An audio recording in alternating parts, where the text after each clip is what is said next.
Hey there, dog lovers. Welcome to the Peaceful Pause Method.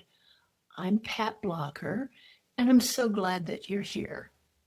If you're looking for a kinder way to work with your dog, one that builds trust instead of obedience and connection instead of control, you're in the right place. Every episode, I share practical science based strategies that honor the emotional well being of both you and your dog. Because true training isn't about compliance, it's about connection. So grab your favorite beverage, settle in, and let's create some peaceful pause together. The role of play in healing behavioral challenges. When a dog is struggling, barking at every passerby, shutting down in new environments, spinning out in anxiety, our instinct is almost always the same: train harder, more repetitions, more structure, more cues. And I get it, that impulse comes from a good place. We want to help, we want to fix it, so we double down on the thing that feels most productive. But here's what I've learned after years of working with dogs who've been labeled difficult, broken, beyond help. Sometimes the most powerful thing we can offer isn't carefully crafted training plans. It's a game of tug. I know, stay with me. Play isn't a reward you dole out after the real work is done. Play is the work. And honestly, it's the piece that most of us, dogs and human alike, have been skipping without even realizing it. So let's talk about what play actually does for a struggling dog. Because it isn't just about fun, there's real science here, and it's pretty remarkable. When a dog engages in genuine, joyful play, their nervous system gets to practice something it may rarely get to experience: safe arousal that comes back down on its own. Think about what that means for a reactive dog, or an anxious dog, or a dog with a history of trauma. The ability to get excited, really excited, and then settle back down is a skill. And it's a skill a lot of struggling dogs simply haven't had the chance to build. Not because they can't, because nobody gave them the conditions to practice it. Play gives them those conditions. And there's more beneath the surface. Play floods the brain with dopamine and oxytocin, two neurochemicals that literally begin to rewrite how your dog perceives their world. A human starts building a new internal story. This person means good things will happen.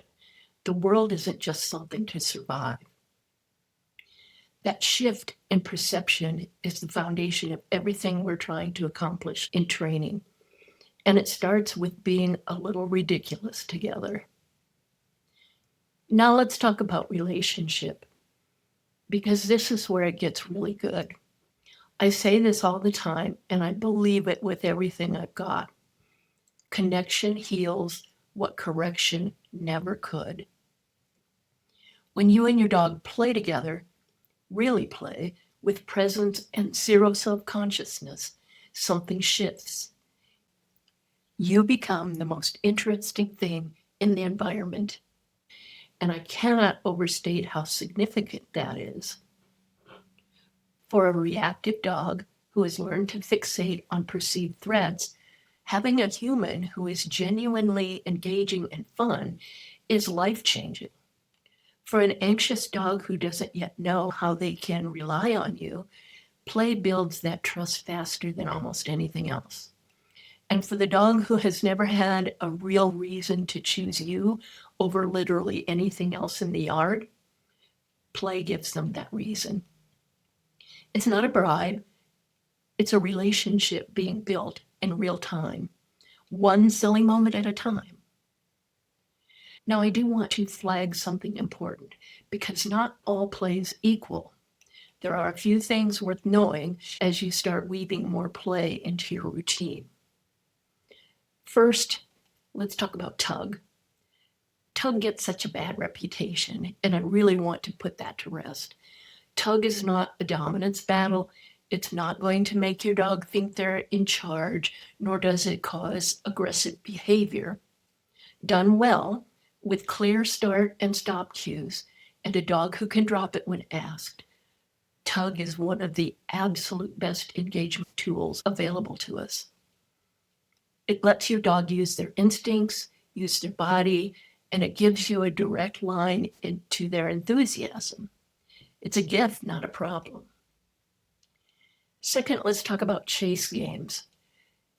I'm talking about chase games where you are the one being chased. This one is underused, and I will never stop talking about it.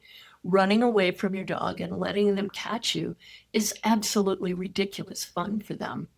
It also happens to be one of the fastest ways to build a rock-solid recall, almost by accident.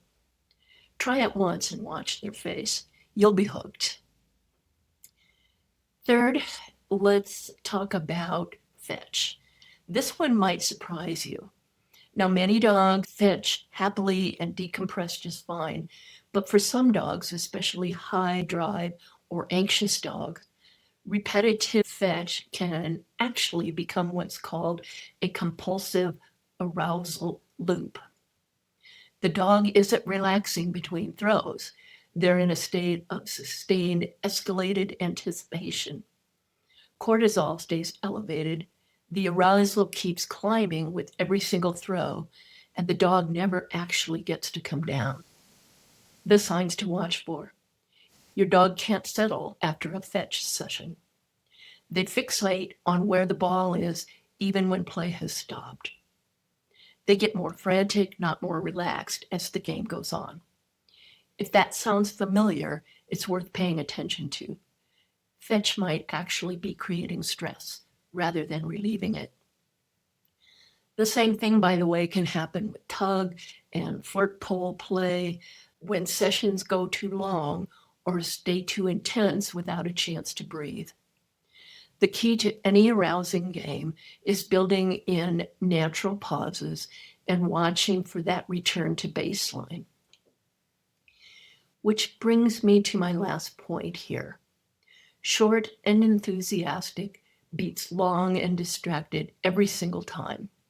5 genuinely engaged minutes is worth more than 20 half-hearted ones. Leave them wanting more. That's the sweet spot. Okay, here's what I want to land with all of this, because I think it's the part that matters most. If your dog is going through behavioral challenges right now, if you're frustrated, if you feel like you've tried everything, if training feels like a slog, here's my challenge for you.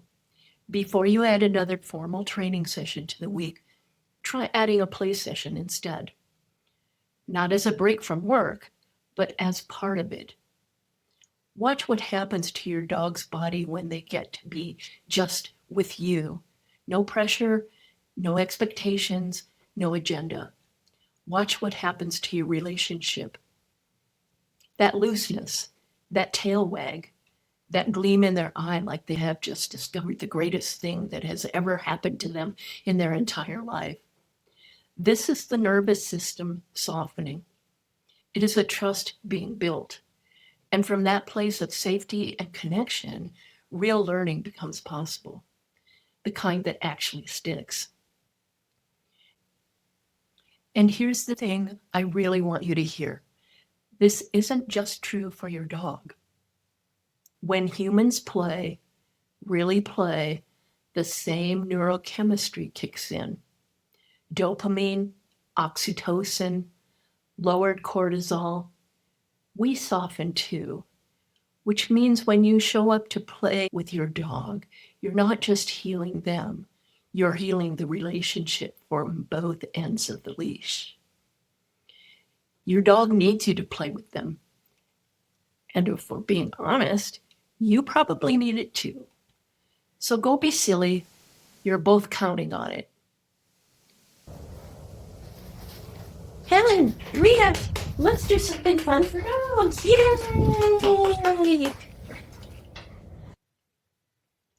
Thanks so much for spending time with me today.